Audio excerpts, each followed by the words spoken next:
2026ஆம் ஆண்டு சட்டமன்ற தேர்தல் நடைபெற்று வரக்கூடிய சூழலில் திமுக அதிமுக இரண்டு வகையிலுமே அந்த கூட்டணிகள் அமைப்பது தொகுதி பங்கீடு பேச்சுவார்த்தை என ஒருபுறம் சென்று கொண்டிருக்கக்கூடிய சூழலில் திமுகவிலிருந்து தன்னுடைய கட்சி வெளியேறியதாக தமிழக வாழ்வுரிமை கட்சியினுடைய தலைவர் வேல்முருகன் அறிவித்திருக்கிறார். அதிகாரப்பூர்வமாக 2 நாடாளுமன்ற தேர்தல், 2 சட்டமன்ற தேர்தல், ஒரு உள்ளாட்சி தேர்தல் என கடந்த 2019ஆம் ஆண்டு முதல் திமுகவுடன் பயணித்து வந்த நிலையில் இந்த திடீர் முடிவுக்கான காரணம் என்ன என்பது குறித்து அவரிடமே கேட்டு பெறுவோம். சார் வணக்கம். சார் வணக்கம். இந்த தேர்தல்கள் கடந்த காலங்களில் தொடர்ந்து பயணிச்சுட்டு இருந்தீங்க. உங்களுடைய எம்எல்ஏவாக உங்களுடைய கோரிக்கைகளையும் தொடர்ந்து சட்டமன்றத்தில் வலியுறுத்தி வந்தீங்க.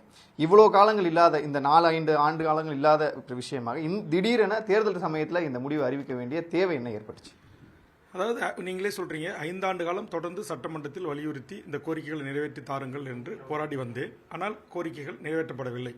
இப்போது திமுக வெற்றி பெற்று ஆட்சிக்கு வருவதற்கான வாய்ப்புகள் இருக்கு என்பதை பத்திரிகை ஊடகங்களின் வாயிலாக இன்றைக்கு ஒரு பேசுபொருளாக இருக்கிறது. அதனால் இந்த சூழலில் நான் திமுக தலைமையிடம், அன்புக்கு தமிழ்நாடு முதலமைச்சரிடம், நீங்கள் ஆட்சிக்கு வந்தால் சாதிவாரி கணக்கெடுப்பு நடத்துவோம், தமிழக வேலை தமிழருக்கு சட்டம் இயற்றுவோம், இங்கு வாழ்கின்ற அப்பாவி ஈழ தமிழ் மக்கள் பாஸ்போர்ட் சட்டத்தின் கீழ் கைது செய்யப்பட்டு திருச்சி சிறப்பு முகாமில் அடைபட்டிருக்கிறார்கள், அவர்களை விடுதலை செய்வோம், ஒன்றிய அரசு பதவிகளிலே அந்தந்த மாநில மக்களுக்கும் மாநில இளைஞர்களுக்கும் வேலை வாய்ப்பு உறுதி சட்டம் இயற்றப்பட வேண்டும், ஈழத்தில் நடந்த இனப்படுகொலைக்கு நீதி விசாரணை வேண்டும், படிப்படியாக டாஸ்மாக் கடைகளை மூடுவோம், ஏற்கனவே கொடுத்தீங்க, அதை நீங்கள் செய்யலை.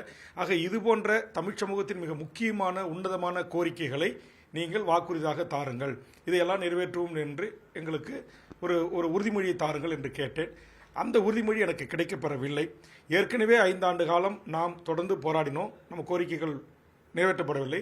தற்போது மீண்டும் அதே கூட்டணியில் இருந்து கடந்த 5 ஆண்டுகள் போல் நிறைவேற்றப்படாமல் இருந்தால் நாம் என்ன செய்வது? மக்களை எப்படி சந்திப்பது? மக்களை எப்படி அணுகுவது? மக்களுடைய கேள்விக்கு பதில் சொல்ல முடியாத ஒரு சூழலுக்கு தமிழக வாழ்வுரிமை கட்சி தள்ளப்பட்டிருக்கிறது.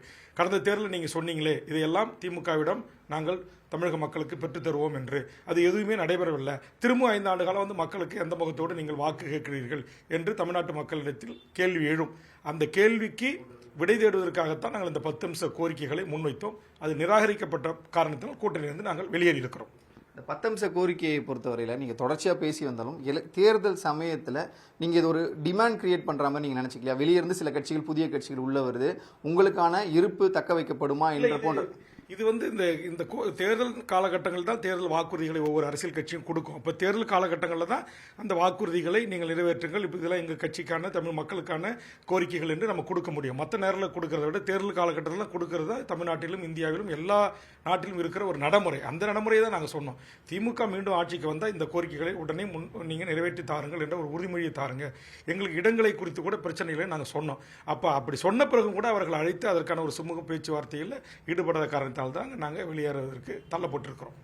திமுக பெரியண்ணன் மனப்பான்மையோடு எங்களை அணுகுனதாக சொல்லியிருந்தீங்க. இது தொடர்பாக கட்சியை நீங்கள் கூட்டிலிருந்து வெளியேறது தொடர்பாக கட்சியினுடைய பொதுச் செயலாளரிடம் கேள்வி எழுப்பப்பட்ட போது அவர் சில பதில் கூறியிருக்காரு. அந்த கருத்துக்களை நீங்களே பார்த்துருப்பீங்க. இதை நீங்கள் எப்படி பார்க்குறீங்க? இல்லை, அவர் பாவம் பொதுச் செயலாளர், திமுகவில் என்ன நடக்குது அப்படின்றது அவருக்கு தெரியல. அவர் பேச்சுவார்த்தை குழுவில் அவர் இடம்பெறல. வயது மூப்பின் காரணமாக உடல்நிலை பாதிக்கப்பட்டு அவர் மருத்துவமனையில் சிகிச்சை பெற்று ஓய்வில் இருக்கிறார். அதனால் அவருக்கு என்ன நடந்தது அப்படின்னு எனக்கு தெரியல. அதனால் நான் அதை குறித்து பேச விரும்பலை அப்படின்னு சொல்லி அவர் மறுதளித்திருக்கிறார். பெரியண்ணன் மனப்பான்மைன்னு நீங்கள் உங்கள் கட்சியை மட்டும் அவங்களை அணுகுதான் நினைச்சிங்களா? இல்லை இப்போ தொடர்ச்சியாக இழுபறியில் இருக்கக்கூடிய இந்த கம்யூனிஸ்ட் கட்சிகள் விடுதலை செய்தி அவங்கள அது நீங்கள் அந்த கட்சி தலைவர்கிட்ட தான் கேட்கணும். என்ன ஒன்று, எனக்கு கூடுதல் இடங்கள் கேட்டேன், தரவில்லை. சரி, பரவாயில்லை. இந்த கோரிக்கைகளை நிறைவேற்றுவதை குறித்து எனக்கு ஒரு வாக்குறுதி கொடுங்கள் என்று கேட்டேன். அதற்கு கூட என்னை அழைத்து பேசுவதற்கு அவர்கள் தயாராக இல்லை. தமிழர் வாழ்வுரிமை கூட்டமைப்பு சார்பாக முதலமைச்சரை சந்தித்து பேசுவதற்கு நேரம் கேட்டால் கிடைக்கல. அதுமாரி வன்னியர் சங்க பிரமுகர்களை அழைத்து சென்று பேச்சுவார்த்தை நடத்த வேண்டும் என்று நேரம் கேட்டேன், அதற்கு எனக்கு நேரம் தரவில்லை. இதுபோன்று ஈழத்தமிழர்கள் வாழ்வுரிமை கூட்டமைப்பின் சார்பாக ஈழத்தமிழர் நலன்களை குறித்து பேச வேண்டும், பொது வாக்கெடுப்பை குறித்து என்று நாங்கள் நேரம் கேட்டோம், தரப்படவில்லை. ஆக இதையெல்லாம் பார்க்கின்ற போதுதான் அவர்கள் இந்த கோரிக்கைகளுக்காக பேசுவதற்கு அதுக்கான வாய்ப்பையும் சூழலையும் ஏற்படுத்தி தராதால் திமுக அப்படி நடந்து கொள்கிறது என்கிற அந்த குற்றச்சாட்டை நான் முன்வைத்திருக்கிறேன். ஒருபுறம் அன்புமணி ராமதாஸ் அதிமுக என்டிஏ கூட்டணியிடம் சென்று விட்டார். ராமதாஸ் ஐயா சசிகலாவோட கூட்டணி வச்சுட்டாங்க. இப்போ நீங்கள் சாதி கட்சியாக உங்களை அடையாளப்படுத்தி கொள்ளவிட்டாலும் வன்னியர்களுடைய கணிசமான வாக்கு என்பது உங்களிடம் இருந்திருக்கக்கூடிய சூழலில் நீங்களும் வெளியேறினால் அந்த வன்னியருடைய வாக்குகள் என்பது இந்த கூட்டணிக்கு ஒரு பின்னடைவை ஏற்படுத்தும் நினைக்கிறீங்க? கண்டிப்பாக இன்னைக்கு வட தமிழ்நாட்டில் கிட்டத்தட்ட ஒரு 120 தொகுதிக்கு மேலே அடர்த்தியாக வாழக்கூடிய வன்னியர் மக்கள் ஏற்கனவே மிகப்பெரிய ஒரு கோபத்தில் இருக்கிறார்கள். கோபத்திற்கான காரணம் 10.5% நாங்கள் ஆட்சிக்கு வந்தால் நிறைவேற்றுவோம், அதை நடைமுறைப்படுத்துவோம் என்று சொன்னார்கள். சட்டமன்றத்தில் அதற்காக நான் வாதாடினேன். அதற்காக நீதிபதி குழுக்கள் எல்லாம் அமைக்கப்பட்டது. ஆனால் அது நடைமுறைப்படுத்தப்படவில்லை. சரி, 10.5% நடைமுறைப்படுத்தவில்லை என்ற உடனேயே நான் சொன்னேன், நீங்கள் சாதிவாரி கணக்கெடுப்பு நடத்தி அந்தந்த சாதிகளின் எண்ணிக்கைக்கு ஏற்றவாறு அந்த மக்களுக்கு அனைவருக்கும் உரிய கல்வி வேலைவாய்ப்பு உரிமையை வழங்குங்க அப்படின்னு நம்ம சொன்னோம். அதையும் வழங்க முன் வரலை. அதனால் கண்டிப்பாக ஒரு சமூக நீதி வழங்குவதில் திமுக அரசு அந்த சமூக நீதி வழங்குவதற்கு தவறிவிட்டது என்கிற அந்த கோபம் சமூக நீதி எதிர்பார்த்து காத்திருக்கிற வன்னியர்கள் உள்ளிட்ட அனைத்து தமிழ் சமூக மக்களிடமும் இருக்கிறது. நீங்கள் பீகாரில் சாதிவாரி கணக்கெடுப்பு நடத்துகிறாங்க, ஒரிசாவில் நடத்துகிறாங்க, இன்றைக்கி தெலுங்கானாவில் நடத்திருக்காங்க. இந்தியாவில் பல மாநிலங்களில் சாதிவாரி கணக்கெடுப்பை நடத்தி அந்த மக்களுக்குரிய இடஒதுக்கீட்டை இன்றைக்கி தந்திருக்காங்க. ஆனால் தமிழ்நாடு அரசு, சமூக நீதி வழிவந்த அரசு, ஏன் திராவிட முன்னேற்ற கழகம் சாதிவாரி கணக்கெடுப்பை நான் எடுப்பேன் என்று அறிவிக்க மறுக்கிறது என்பதை வன்னியர்கள் மட்டுமல்ல, முக்குளத்தோர்களிலிருந்து விளிம்புநிலை மக்கள் இருக்கிற அனைத்து சமூகங்களும், சமூக நீதியை விரும்புகிற அனைத்து சமூகங்களுமே இன்றைக்கு திமுக சமூக நீதியை தமிழ்நாட்டில் நிலைநாட்ட தவறிவிட்டது என்கிற மிகப்பெரிய ஒரு கோபம் இருக்கிறது. அந்த கோபம் ஏற்கனவே உங்களுக்கு தெரியும், ஆசிரியர்கள், அரசு ஊழியர்கள், செவிலியர்கள், டாக்டர்கள், அனைத்து தரப்புப்பட்ட மக்களிடத்திலும் திமுக ஆட்சியின் மீதான அவருடைய கோரிக்கை நிறைவேற்றப்படாததிலிருந்து ஓய்வூதியதாரர்களுக்கான நலன், பழைய ஓய்வூதிய திட்டத்தை நாங்கள் அறிவிப்போம் என்று சொல்லி நடைமுறைப்படுத்தவில்லை, இப்படி என்று எல்லா தரப்புப்பட்ட மக்களும் மிகப்பெரிய ஒரு கோபத்தில் தான் இருக்கிறார்கள். அந்த கோபம் இந்த தேர்தலில் எப்படி எதிரொலிக்கும் என்பதை தான் நாம் பார்க்க வேண்டும்.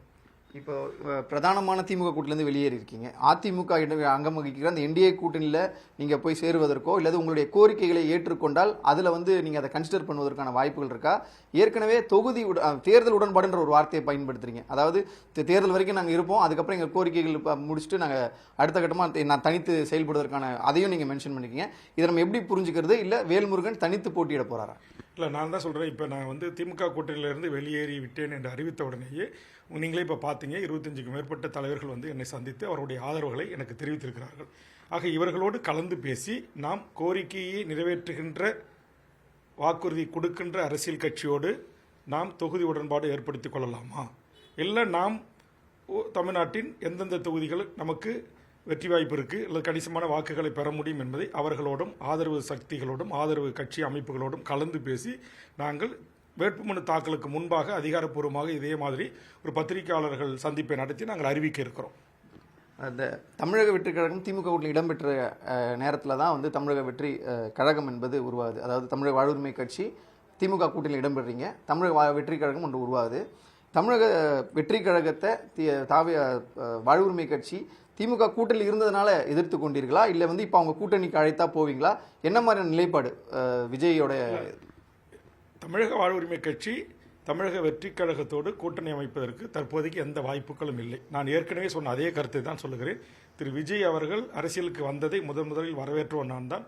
அவர் அரசியலுக்கு வரட்டும், மக்களுக்கு பணியாற்றட்டும், மக்கள் மனங்களை வெல்லட்டும், அதற்கு பிறகு அவரோடு கூட்டணி வைப்பதை குறித்து, தேர்தலிலே தொகுதி உடன்படிக்கை வைத்துக் கொள்வதை குறித்து பேசலாம். இப்போது அங்கு புரிதலற்ற, அரசியல் தெளிவற்ற, தமிழ்நாட்டினுடைய சமூக நீதி வரலாற்றை குறித்து எந்த புரிதலும் இல்லாத ஒரு இளைஞர்களை கொண்ட ஒரு கட்சியாக அது இருக்கிறது. அதனால் அந்த கட்சியோடு இந்த நடைபெற இருக்கிற 2026 தேர்தலில் தமிழக வாழ்வுரிமை கட்சி கூட்டணி அமைத்து போட்டியிடுவதற்கு வாய்ப்புகளே இல்லை.